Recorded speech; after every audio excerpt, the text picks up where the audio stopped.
Very nice. Good to find you all here. It seems that the internet was not behaving. But anyway, now I can see you, I can hear you, and I understand you hear me as well. In the meantime, I see a couple more friends have joined. So sorry for the delay. Here we are. Again, please mute your microphone if you can. And let's begin again. So what I was telling you is we've learned quite a lot, even though what we expected from the school we joined was totally different from the reality. About now 22 years later, we have enhanced our understanding of not only our human condition, but how we are normally easy victims of a certain type of deception. We have condensed all of this in what you will see in the next few weeks, taking away a lot of things which not only were not useful, but sometimes they were really dangerous. For example, all the religious interference from certain images that were superimposed to the know yourself type of thing, all the belief systems that were imposed on the members of groups, and the request for people to send energy to unknown beings in various ways. So to make a long story short, we are presenting what we have squeezed out of this experience in order to give you a way to learn from our mistakes, which is always a good thing because you don't have to make them again. And you can make your own, which will be, let's say, of a different kind, and hopefully you can go further than we have gone. So this is as much as I believe it is useful to say at this point. Hopefully then we will get to know each other better in the next few weeks for those who will continue, and then we will have to the opportunity to share more, and hopefully the internet will support us. So first thing is, do you really need to know yourself? What would you consider useful about this?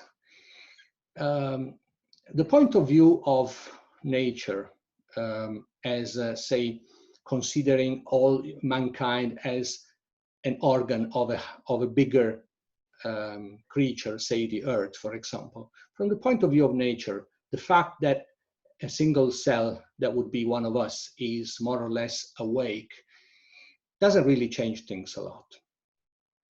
So life continues even though we don't wake up for a lot of smaller and larger cosmos. So say we call ourselves a microcosmos, for example, then the superior cosmos, which may be the earth, or the inferior ones, which may be single organs or single cells inside of us, they will continue without problems, even if we do not know ourselves, if we do not wake up.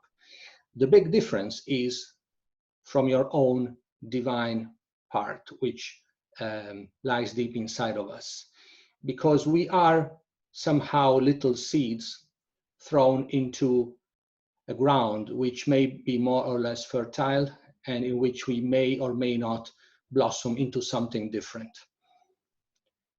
So there is not really a push from the outside in order that we get to know ourselves. This is something that must come from the inside and must be sought personally. It's a complex path and is full of traps. So consider that man, and I don't mean males, I mean women, men, everybody who's a member of mankind or humankind, is a being that has the potential to develop itself into something different. Not all other beings have this possibility. In fact, As far as I know, man is the only one. And we find traces of this process, of this possible growth and development in several places, in literature, in myths, in ancient stories which are handed over from one generation to the other. It's called in different ways. Those who like the philosophy of Carl Gustav Jung will know about the process of individualization, which means to remove divisions inside of you and become one. Mystery schools will call that self-realization, as if there is a project that may or may not be realized, and we are called to fulfill. There are ways to refer to this in the Gospels. It's called entering the kingdom of heaven. And there are several metaphors that abound. Wherever you find a story, a book, a myth, which strikes deep into your heart, something that starts vibrating, you may consider that there is a metaphor of this. It's like a voice that calls us from very far away and calls us to a quest. This is never a compelling voice. This is just a whisper in our ears, which we can easily ignore if we are not ready or if we are not willing. So it is easy to overlook this opportunity, which may present itself a few times during our life. And once you find it, there is no guarantee that you will arrive to the final destination. So somebody wrote that every consciousness which strives to awaken in this world is like an experiment that the higher being, let's say God or however you call it, is making, and there is no certainty about the result. Many things in our world can go on mechanically, and it's easy to predict how they will go. Knowing the starting point, knowing mechanical laws, you may know where a planet will be in five months from now, or where a ball will move inside a pinball. That's easy. But the only real unpredictable change that happens in this world comes from the territory of consciousness. And again, it's difficult to predict. It's one of those things which even a clairvoyant cannot tell, because they see the mechanical part of our inner world, not the conscious part. So we're talking about something very subtle, and seeing you here with an interest in this is for me a great joy, because you may have noticed that this course has not been advertised with the normal baits for the ego. So I'm not promising to make you rich overnight. I'm not promising to make you gain greater self-confidence, even if you are exactly the same as yesterday. We're not talking about creating a new business in a week and becoming rich, etc. No, we're talking about something so subtle, and nevertheless you're here. So that's why I believe it's important that we are here together, because we don't want to let this opportunity go by, and hopefully we can be helpful for you.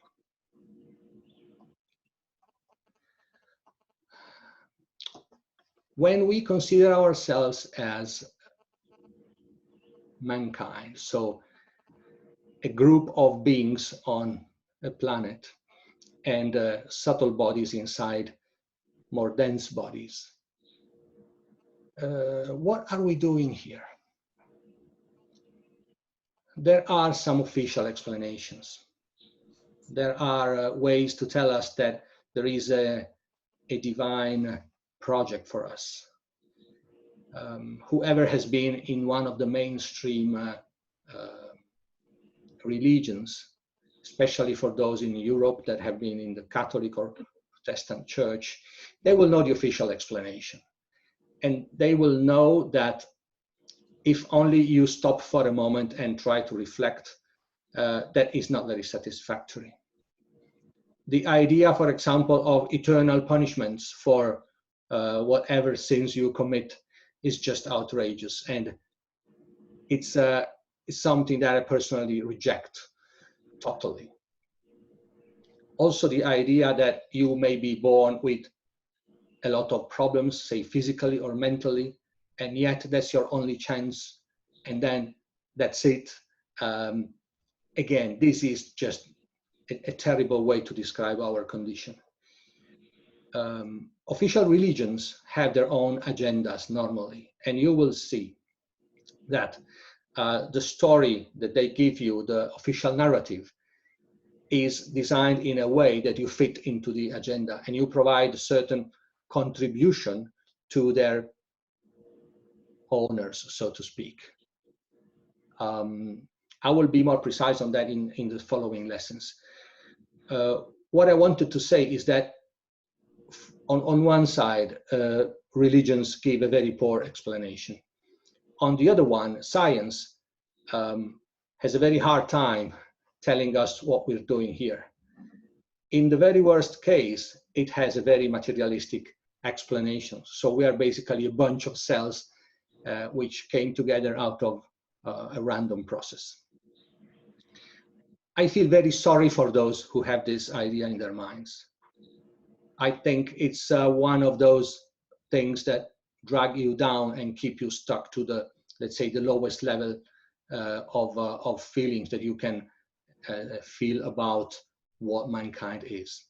This idea of randomness, of a lack of purpose is really sad. There are positive ideas, by the way, there's not just negative ideas, but this type of narrative, which comes from science, the idea of random variations and a lot of attempts which all of a sudden can create a whole ecosystem, which is really laughable. If it was not something, is very sad.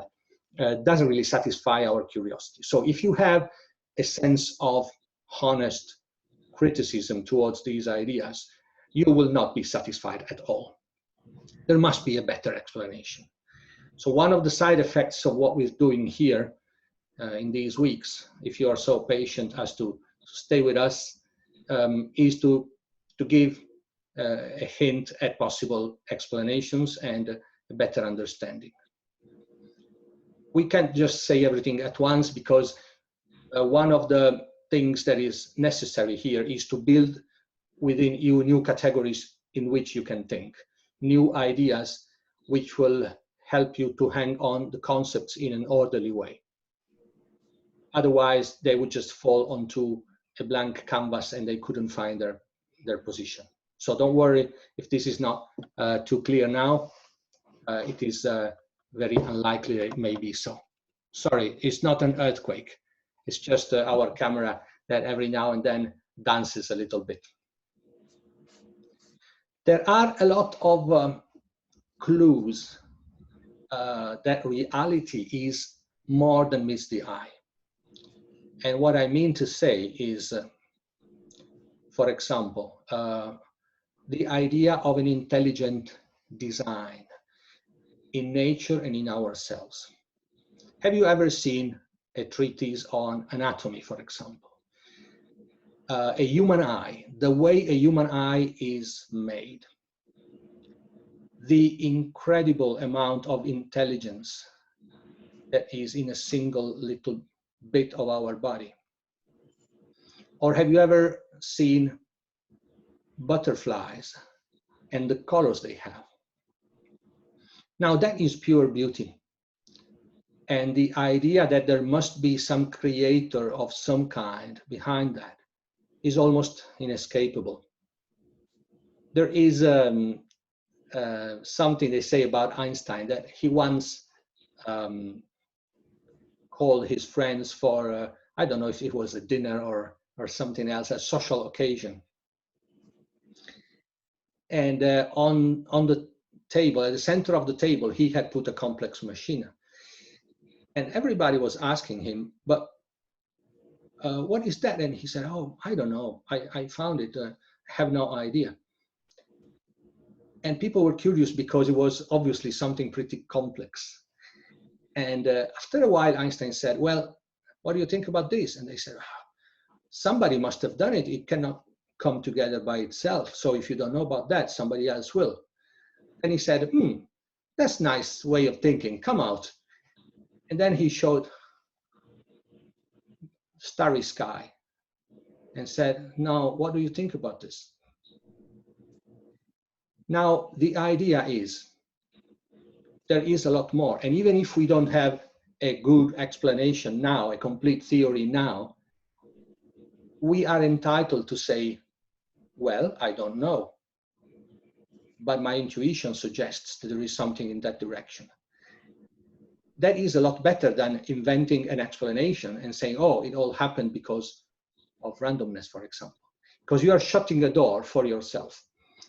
Instead, if you say honest, I don't know, but I am very intrigued and fascinated by the beauty of whatever surrounds me, that is a much more open attitude, which leaves the door open for more understanding and more intuitions. Another important clue that reality is more complex than it may seem is synchronicities. We all may have lived synchronicities that are meaningful coincidences that happen to you and cannot be ignored because they're really speaking of something which you hold very dear, or they give you the answer to a question you had. They really point in the direction that there is like an intelligence almost playing with us sometimes. Another interesting thing is dreams and lucid dreams. What happens at night? Again, can somebody really say that these are random productions of our brain, considering the richness, the amount of meaning they have? And if they are a lucid dream, the incredible emotion that comes with that experience of controlling your own dreams. Another important thing is intuitions. Where do they come from? May we really believe that in a random universe that is just mechanicistic, you get intuitions of things that are about to happen? What about love? Now, there is a sort of love which is almost unavoidable, that is the love towards our children. But let's talk about love for humankind. I hope you often feel this sense that we all belong into a single great being. That would have an automatic consequence that we are sort of forced to love everybody. But even if this is something that happens every now and then, let's say in little doses, there is no direct gain from an evolutionary point of view in loving people that are outside our family, for example. And yet we are able to feel that compassion. Now that cannot come from a being that comes together out of randomness again. What about the inner urge to investigate? Would a creature that just wants to eat and reproduce want to investigate into its own inner nature? Not really. And then what about out-of-the-body experiences?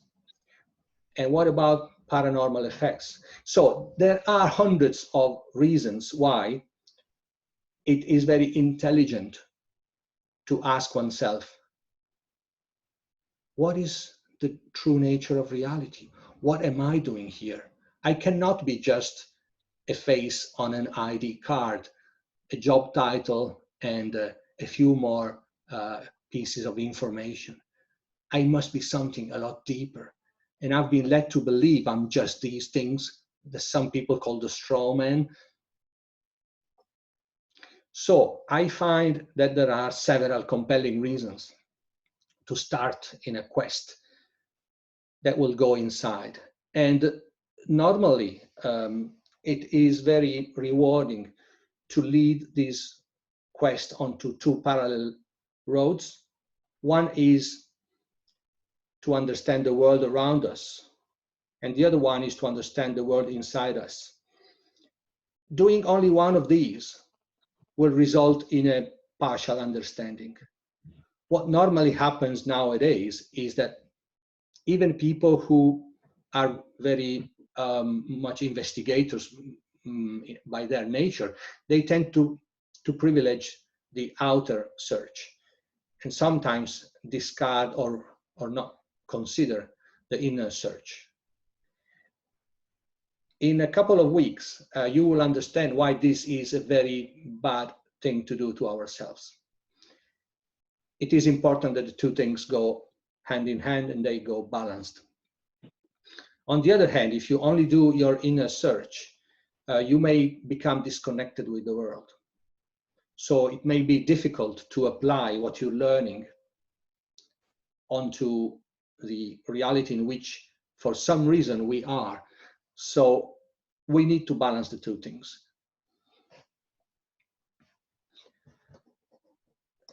There is something that I don't know if many consider, but the famous sentence written in the temple of Apollo in Delphos, which is normally translated as know yourself. Now, this verb to know is one of the possible translations of the Greek original, which is, excuse my Greek, but something like a gnotis auton. The main translation is not to know with your mind. The main translation is to perceive, to be aware of. So if you go to Delphos today and read that sentence, keep in mind that it's telling you to be aware of yourself. As a result, you will know yourself, oh yes. But nothing can take the place of perception when it comes to knowing. A lot of our so-called knowledge about ourselves comes from a reflection in retrospective or in hindsight. We say, oh yeah, yesterday I said that, I did that. But the main source is not that. The main source is seeing now what's happening inside your mind and in your feelings. And I mean what happens in your solar plexus. So when I say know yourself, I do that because this sentence is more familiar.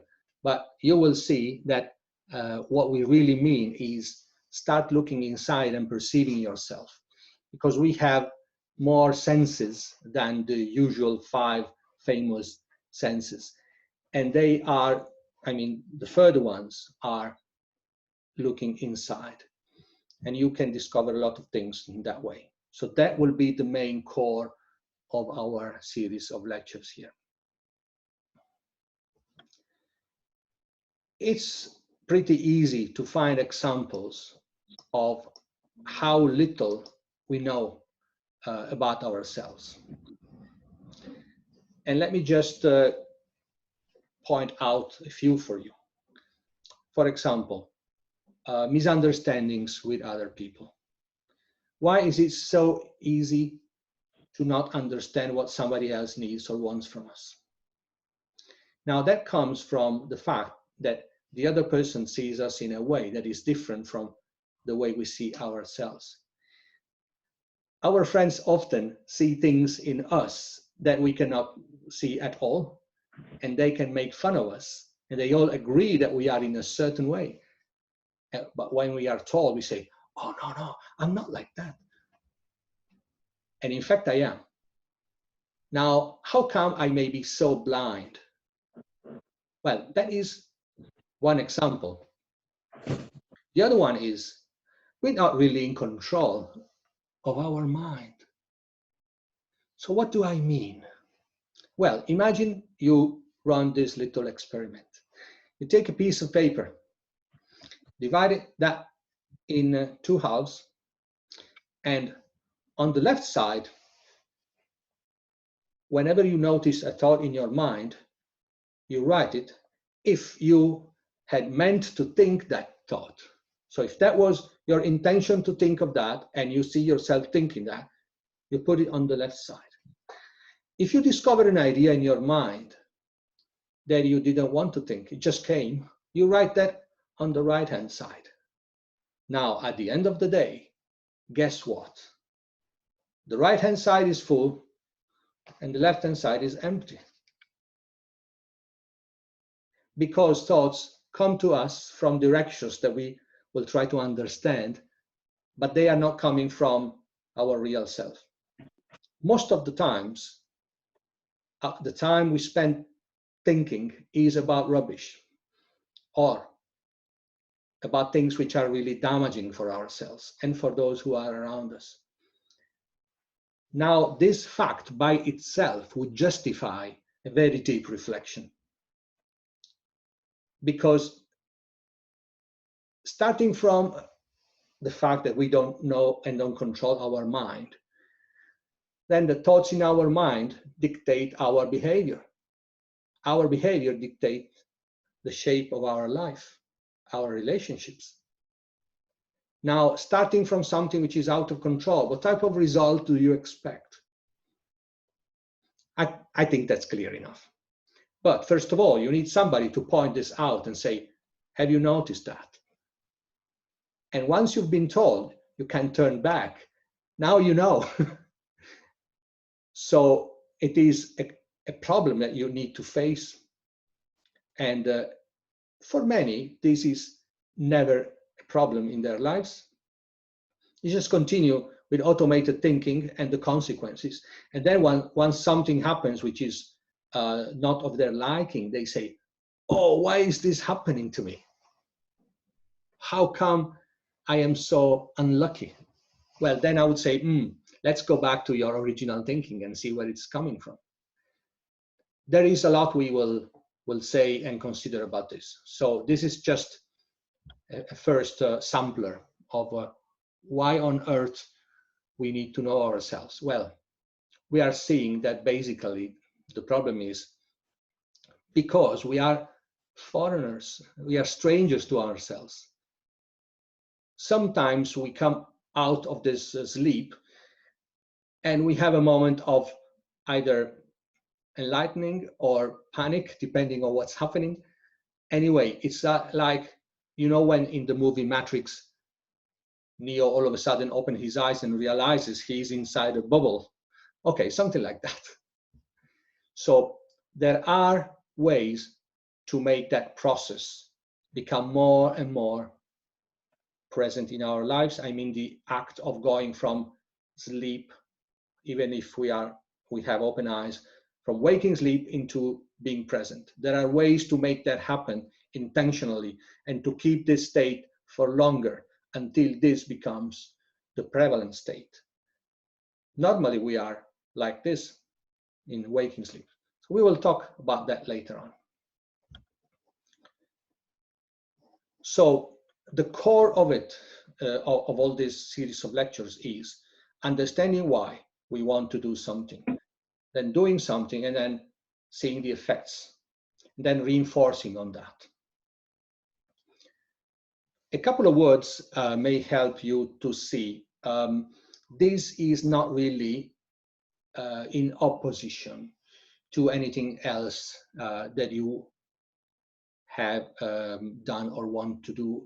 Let me give you some example. You like yoga, or you like meditation, or you like to pray, etc. Being present is not against any of these things. In fact, it's a way to do these things better. Or even to understand that some of these things doesn't really serve you anymore. But this is a call that you can make. So it's your own judgment. So there is not really an incompatibility between being present and other things, unless the other things are our own desire to be sad, desire to complain, or to return with our mind onto sad feelings of the past or to worry about the future. In this case, being present is the mortal enemy of your, let's say, negative feelings. So you may find that a little voice inside says, oh, but these things are pointless, I'm not interested. And try to catch it on the spot and see where it's coming from. It might be a bad advisor that you're listening to in that moment.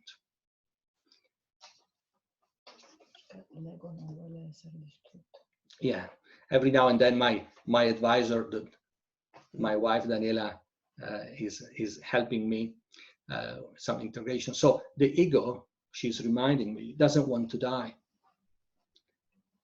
It's a life form in its own right, and it's fed by our lack of presence. So when it can, it takes our energy. And when it sees that we're putting it on a strict diet, it may complain. Yet it's not something that you really want to have, but it's not that you need to take my word for it. You want to see that for yourself.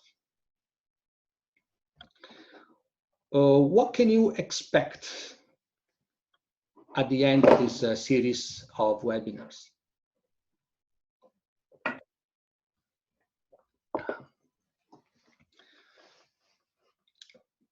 First of all, I'd like you to gain a wider perspective of what it means to know oneself. Beyond the tag and the sticker, what does it mean? Then I'd like you to have some fundamental tools to walk along that path. Something that you have been able to understand and test in a friendly environment where you can make sure you've got it right.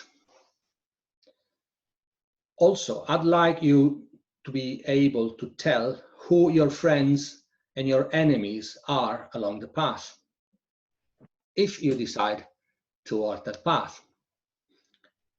Because your friends will not always be those who treat you nicely, and your enemies will not always be those who treat you harshly. Sometimes it's the other way around. This way, I hope that you will be able, or at least more prepared, to recognize and avoid deception, which is really everywhere and is laid out very carefully to trap these sincere seekers.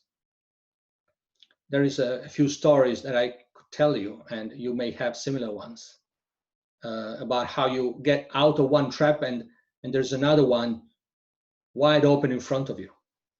It seems that this type of seeker, that I hope everybody in this group is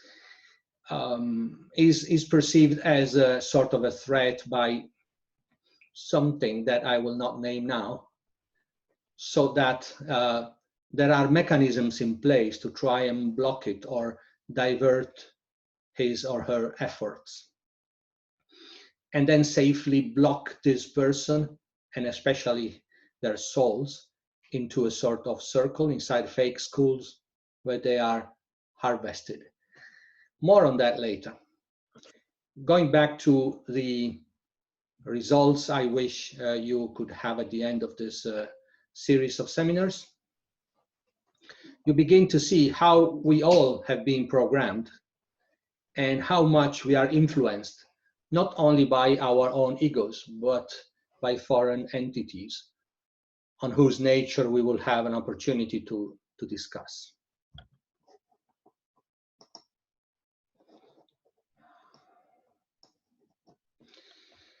Then finally, you will be able to begin something completely new for most of us, probably, that is to observe parts of you which normally worked in the darkness. Still, their effects are there for you to see, but the causes are hidden inside, And I'd like you to have the tools to see these things in real time inside of you, not just having to make deductions and going back in retrospective, which is so difficult. There is a main difference between mainstream psychology and self-knowledge. A psychologist will have to work from what you tell her about things that happened in the past with the filter of your memory and the filters of your egos. And then with the filters of his own egos, this person, the psychologist, will have to find out something useful to tell you. Then you have to interpret that. Again, it will be filtered by your egos and try to make good use of that. It's a long-winded process, and it has a lot of difficulties along the way, as you can imagine. Now, what we're doing here is, you see what happens inside yourself without any middleman, in real time, when it happens, with the clarity that comes from being the observer inside. So as you can see, you have a very direct connection with what needs to be seen.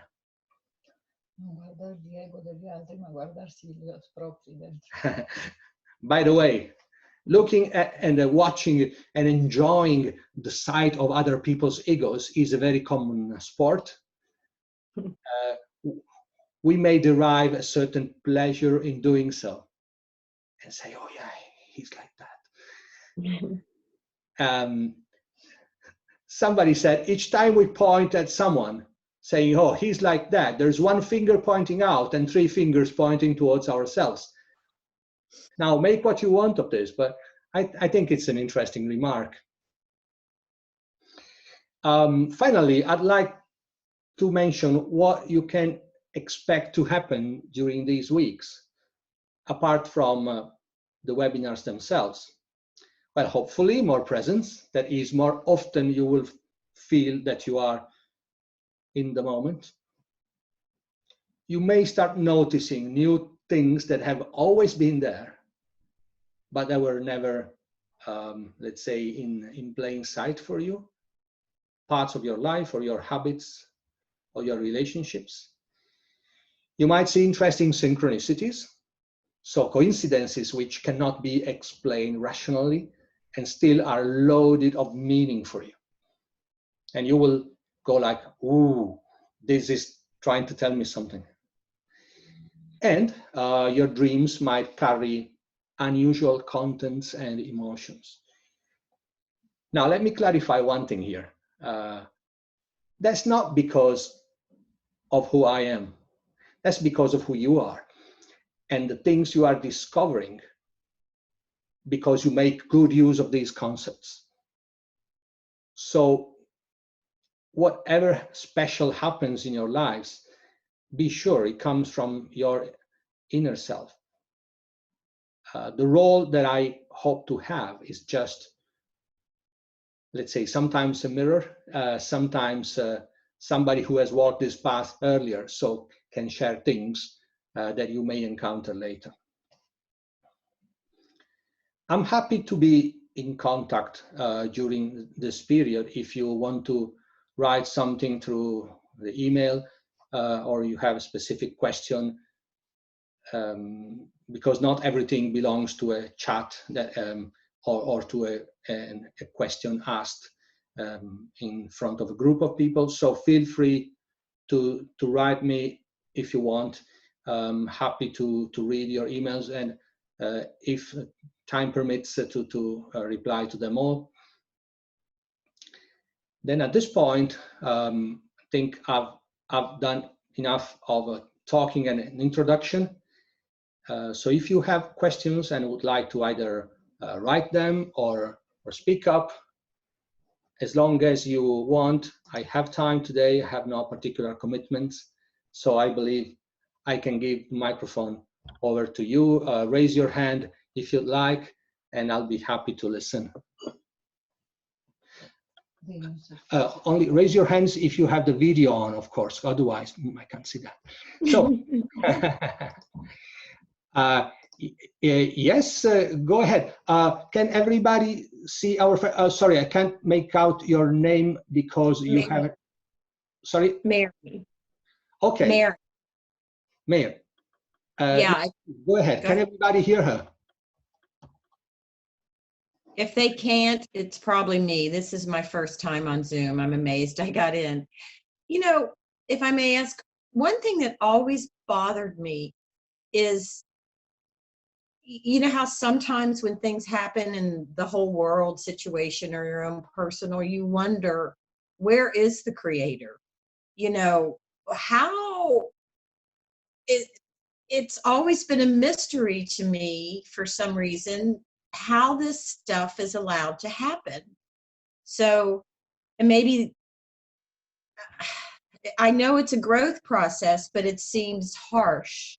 And that's something I struggle with all the time, the harshness. It's I have to always meditate to try to rise above it. I just don't understand. Maybe I'm not supposed to. Maybe someday we could address that. Well, let's say that whatever we do not see clearly inside of us, we project outside. Okay. So if we have never addressed something internally, we may expect that this generates something outside, and the strength and the harshness of that is proportional to how little we have seen that inside. That would be a psychological explanation. On top of that, it is, I think, honest to say that not everything depends on ourselves. So we are co-creators of what is around us that we call reality. And there's other sentient beings that are part of this universe, so to speak. In this macrocosm, there are an infinite amount of entities, and some of them don't have our best interest at heart. So we may also expect an interference, especially if we are somehow in the way of the plans of something else. Now, that doesn't mean to say we all should feel like we are targeted individuals and in the middle of attacks by horrible entities. This is where you need to strike a very good balance between what is coming from, let's say, foreign or stranger entities and what is coming from a projection of my own psyche, because it is too easy to play the part of a victim. So we tend to accuse the cosmos, while with a deeper understanding of ourselves, we might see that part of that is really something that we wanted or needed, let's say, from a higher level to teach us something. How much of one, how much of the other? I cannot say for a different person. What I may say is, I've often said this in the past when problems seemed too much for me to bear, like, what have I done? Why this? But pretty regularly, in retrospective, I have to say, with a better understanding, the harshness and the power of these problems over me has greatly diminished. So the more we consider that we may be responsible, even though indirectly, of what is happening, and the more we have power to change that. Because if everything depends on something which is outside, what is my power to change that? Is very little. So I would suggest that we do not fall into the trap of giving too much importance and responsibility to an evil universe, and try to assume that somehow, at least partially, we are responsible of that. Mettersi sulla vibrazione giusta, perché Se sei su una certa onda, vedi cose, ti metti in contatto con And Dio. this is a lot easier if you are, say, at the right level of vibration, if you allow me this term, because when we are in this waking sleep that we will talk about more, it's a lot easier to fall into the victim paradigm and say, oh, I'm so unlucky, etc., etc. But the moment you are present to yourself, the power of this idea goes down a lot. And you may become more positive, and you may become more inquisitive, and you may have new intuition. I hope this answers your question. Yes, it helps. Thank you. Yes.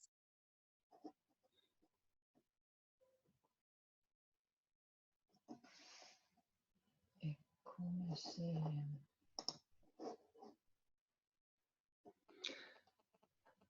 Il discorso anche I see a message about recordings here. Yes, I plan to upload the recording on YouTube. I will send a link about our YouTube channel, so whatever you can't hear or see today will be available. Yes, Sean, go ahead. I think you had a question. Yeah, so you talked a little bit about organizing the information that you share. So it's like putting ornaments on a Christmas tree so you don't forget that information. I know a lot of times when I learn about either psychological or spiritual concepts, I'll even learn it from a subjective place, and I'll be up here, but my normal level of being is down here. And that information gets forgotten, or I can't use it at all because my normal being's down here. So you saying that you're organizing the information so it sounds like it's more applicable. Could you go over more specifically, how are you structuring this so it stays with me rather than it just being some spiritual information that's good and a high level, but something that I can't utilize, or where my consciousness is at the level where, consistently where I can utilize that information? Because I know, does my question make sense? I'm sorry if that's a little confusing. Oh, I can't hear you. I can't hear you. Sorry, I was on mute. So what I meant to say is I am going to give you some new concepts which will help you to organize the following ideas. Because without those concepts, the new ideas would fall into the wrong places. Dargli un esempio, Alberto. Una macchina umana con centro mentale, emotivo e sessuale, per esempio. Well, I'm looking for an example. So say you open a book about biology, but you start from chapter 7, and it talks about concepts that build on top of chapter 1 through 6. So this is as simple as that. What I meant is some of the ideas that I'd like to convey are not very common. And some terms that I will have to use are used in other ways, in other contexts. So I want to avoid the risk that important things are misunderstood. That's why I have to be gradual in this, but it will all make sense once we've laid the foundations. Then the following ideas will be easier to grasp. Okay, thank you. Yeah, you're right. Un piccolo esempio potevi dare.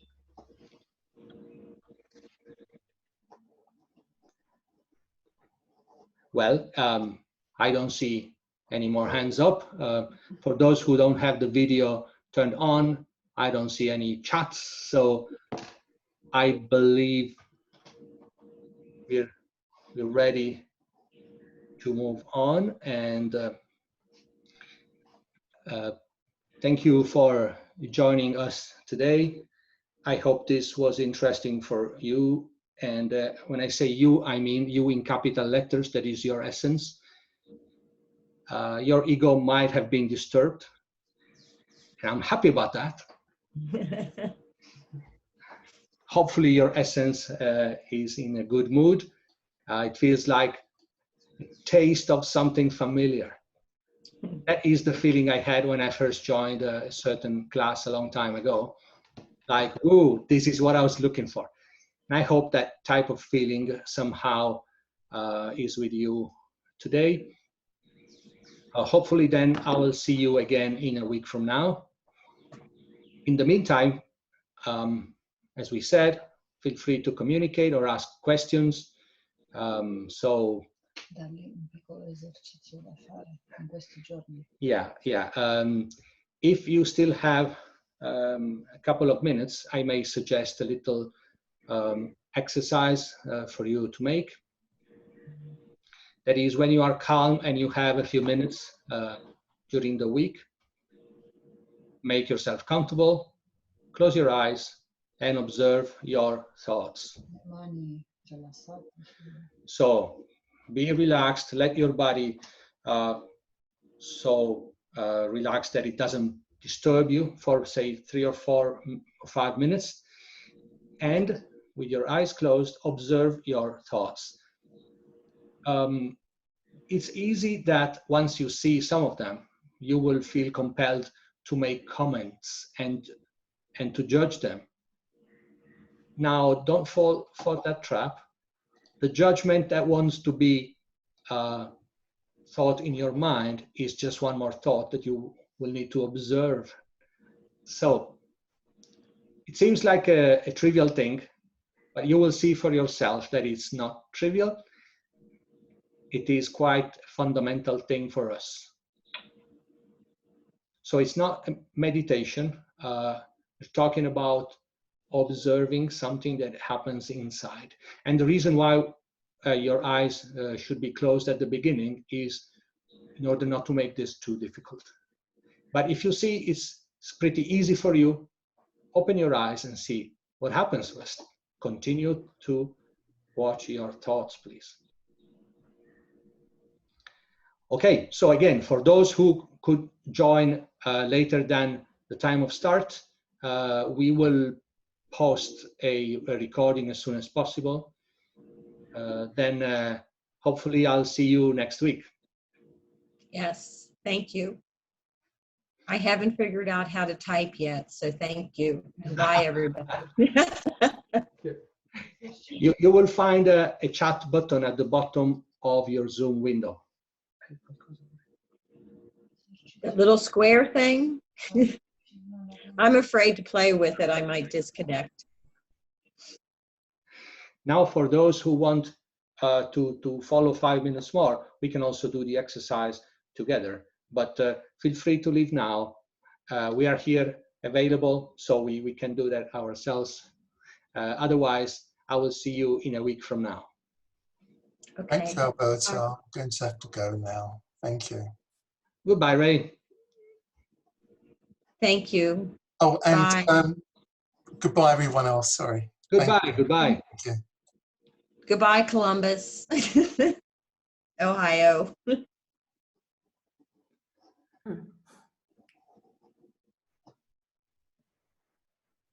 Rilassati anche tu, che sei un po' agitato. Maybe a suggestion.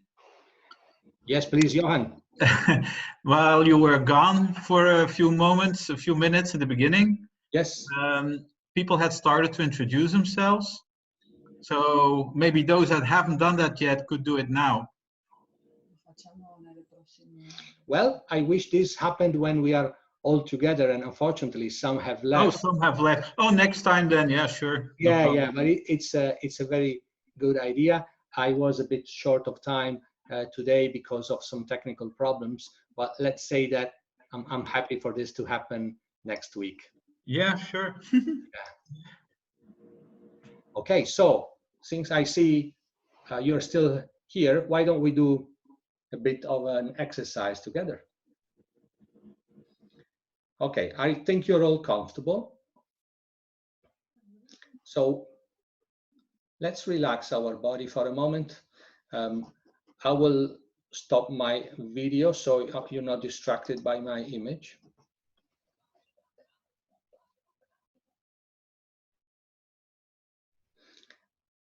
Now, let's turn our inner look towards our mind.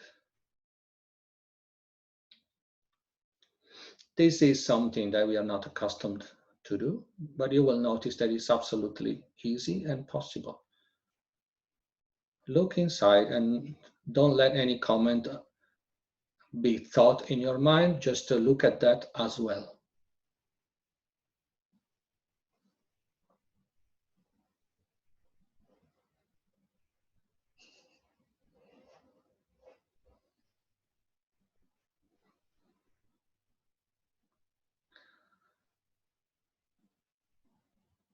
Don't worry if you just see an empty space.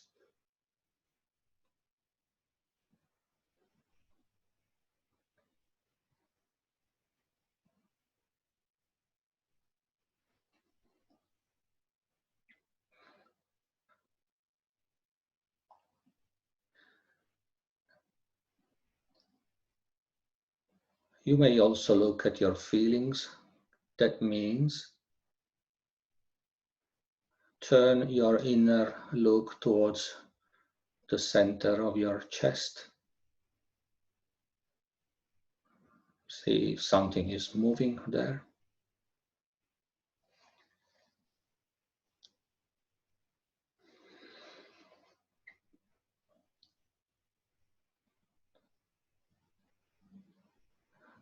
Be aware of who is looking. This is called the silent observer. And that's our gateway into what we really are.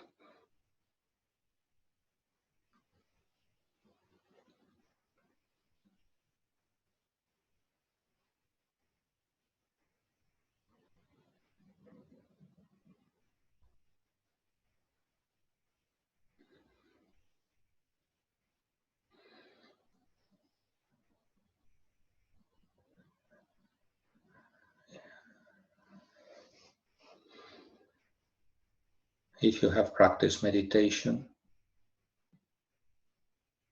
you will notice this has a bit of a different taste.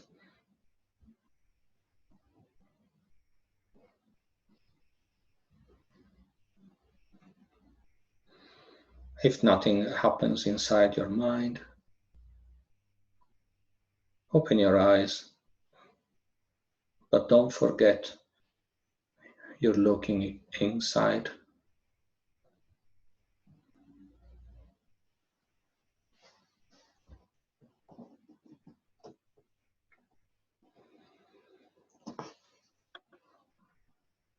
Notice your breathing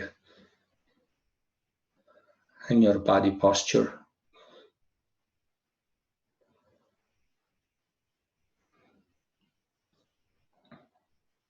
And now go back to your mind.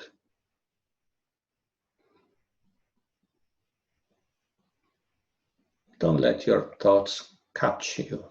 You are just looking.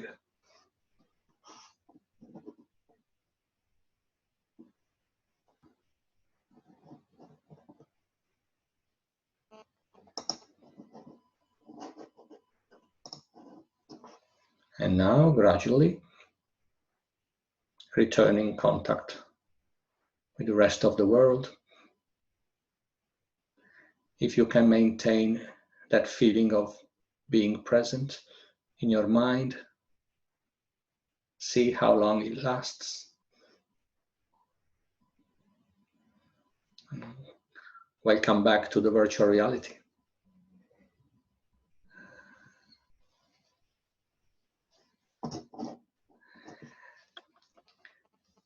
Vuoi venire qui a salutare? Aspetta che arrivino tutti. Sì. So, thank you everybody for being here with us today.